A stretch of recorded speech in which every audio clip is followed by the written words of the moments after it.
Welcome back to the channel, everyone. Today, we're diving into a heated conversation that has taken over social media, podcasts, and YouTube comment sections.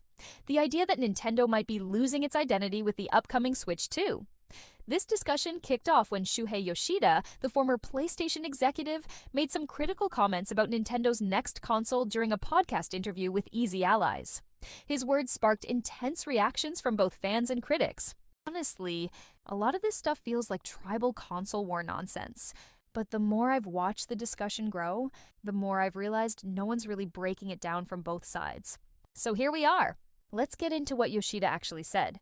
He claimed Nintendo might be losing their identity because the Switch 2 appears to be a more powerful, more refined version of the original Switch, larger screen, better processor, maybe 4K and 120 FPS, and a presentation style that mirrored other platform reveals. In Yoshida's eyes, Nintendo's innovation has historically come from creating brand new experiences with unique hardware. But now, he says they're just making a better Switch. That one statement ignited two very loud sides. The critics who jumped to say, yeah, Nintendo's finally just another hardware company, and the diehard defenders who typed out essays about how wrong Yoshida is. Let's break this down. Let's start with the idea of losing identity. Nintendo's legacy is undeniably built on innovation. The Wii revolutionized motion controls. The DS gave us dual screens and touch input. The Switch itself blended handheld and home console into one hybrid.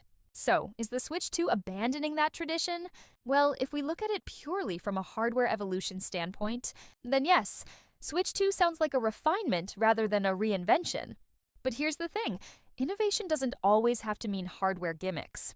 Sometimes it's about refining the experience to make it seamless, more accessible, and powerful enough to support even more ambitious games. When something works, like the Switch's hybrid model, it makes sense to build on that foundation.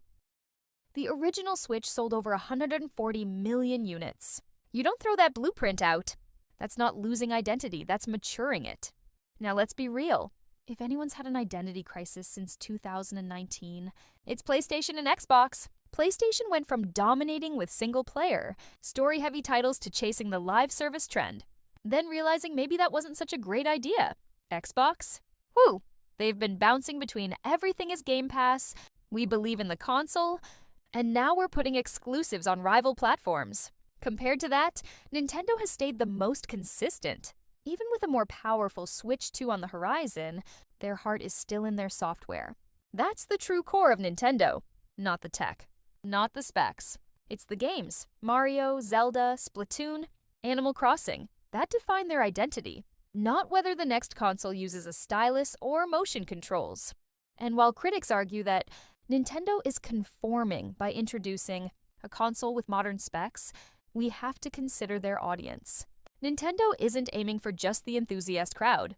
Their strategy consistently targets the mainstream consumer, the parents at Walmart, the college student who wants something portable, the kid saving up allowance money. They're not interested in impressing Twitter threads or Reddit debates. They're speaking to the millions who just want to have fun, who want to play Mario Kart, on a road trip, or chill with friends in Smash Bros. After school.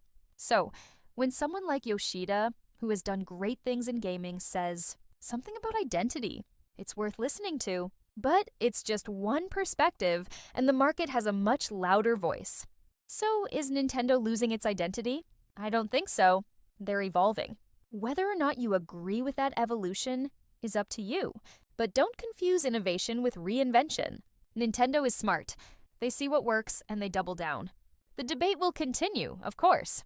But at the end of the day, it's your experience with the games that matters, not what a former exec thinks. Not what a fanboy tweets at 3 a.m. Anyway, what do you think? Is Nintendo playing it safe or just getting smarter? Drop your thoughts below. And hey, while you're at it, tell us something fun.